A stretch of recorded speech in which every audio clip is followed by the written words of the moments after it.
여러분 안녕. 오늘은 조선 후기의 경제와 신분제의 동요에 대해 공부해 보겠습니다. 직파법이 지배적이었던 농촌에 조선 후기에 이르러 새로운 농사법이 도입됩니다. 바로 이양법, 모내기법입니다. 조선 전기에 남부 일부 지방에 도입되기도 하였으나 물이 많이 필요한 농법이어서 조정에서는 장려하지 않았습니다. 자칫 잘못하면 봄가뭄으로 이어질 수 있었기 때문이었어요. 하지만 워낙 모내기법의 장점이 많았던지라 많은 물을 필요로 했던 단점을 보호나 저수지 축조로 극복하여서 조선 후기에 이르러 전국적으로 확산됩니다. 먼저 적은 노동력으로 수확량이 거의 2배 이상으로 증가하는 효과가 있었으며 벽실을 모판에서 기르는 동안 보리 등의 작물을 재배하는 이모작이 가능해졌습니다. 모내기법은 농민이 경작할 수 있는 토지의 면적을 확장시키는 농법이었지만 일부 지주들만이 광작을 통해서 분홍층으로 성장하였습니다. 광작을 통해서 부를 축적한 일부 분홍들은 공명첩이나 납속책 구입 등으로 합법적 신분 상승을 꾀하기도 하였습니다. 또한 인삼, 담배, 면화 등의 상품 작물이 대량 생산됨에 따라서 부를 축적한 일부 농민들도 큰 소득을 올렸습니다.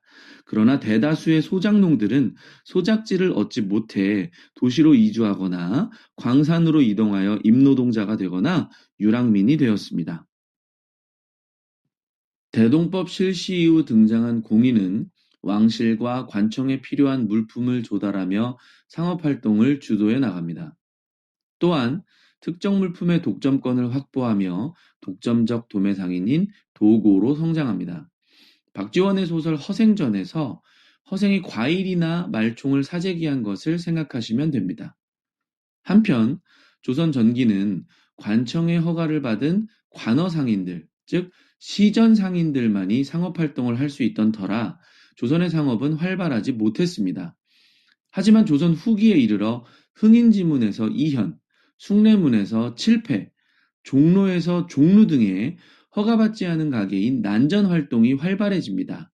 이들은 시전 상인들과 경쟁할 정도로 성장합니다. 시전 상인들은 당연히 난전의 성장이 달갑지 않았겠죠. 자신들의 편의를 봐주고 있는 노론 세력에게 정치 자금을 제공하며 난전을 단속할 수 있는 권한인 금난전권을 획득합니다. 경쟁자가 없어진 시장의 물건 가격은 어떻게 됐을까요? 수요가 많은데 공급이 부족하다? 당연히 물건 가격은 올라가겠죠. 막대한 이득을 취한 시전 상인들은 자신들의 독점적 권리인 금난전권의 유지를 위해 노론 세력에게 지속적으로 정치 자금을 제공합니다. 노론은 이들로부터 받은 자금을 활용하여 탕평 정책이 제대로 이루어지지 못하도록 노력합니다. 이들의 공생관계는 오랫동안 유지됩니다. 하지만 정조는 이들의 공생을 타파할 묘안을 준비하고 있었습니다. 금난전권을 폐지하려는 노력은 영조 때 싹트고 있었습니다. 이 시기에 통공발매 이론이 등장하는데요. 통공발매 이론이란 유기전 이외의 시전이 취급하는 품목에 대한 판매의 자유를 허용함을 의미합니다. 쉽게 말해서 난전에서 시전과 같은 품목을 판매할 수 있도록 하는 것을 말합니다. 그러나 제대로 정책에 반영될 수는 없었습니다. 짐작이 가시죠? 노론의 정치자금줄인 시전 상인들이 피해를 보지 않도록 노론이 자신들의 밥그릇 사수에 나섰기 때문입니다. 이 노론을 압박할 카드를 꺼내든 것은 정조였습니다. 1787년 도고 및 외방 상인들이 서울 장안에서 자유로이 상품을 판매할 수 있도록 하는 정미통공을 시행했습니다. 그러나 별다른 성과를 거두지 못하자 1791년 체제공의 주도로 다시 한번 통공 발매 정책이 시행되는데 이를 신해통공이라고 합니다. 신해통공의 실시 이후로 유기전 상인을 제외한 일반 시전 상인들의 금난전권이 폐지되면서 난전 상인들도 자유롭게 장사를 할 수 있는 환경이 조성되었습니다. 노론의 정치 자금줄에 큰 타격을 주어 노론을 압박하려는 정조의 묘안이 실행된 것이었습니다. 지방에서 오일장이 발달하였고 이들 중 일부는 상설시장으로 발전하였습니다. 나라의 허가를 받은 보부상들은 장시를 돌아다니며 물건을 팔았습니다. 한편 지방과 한양에서 사상이 합법적 무역인 개시와 밀무역인 후시를 통해 성장하였습니다. 의주의 만상은 청과 교역하였고 동래, 부산을 말합니다. 동래 내상은 일본과 교역하였습니다. 개성의 송상은 송방을 설치해서요. 만상과 내상 중간에 위치한 지리적 이점을 활용하여 중개무역으로 번성하였습니다.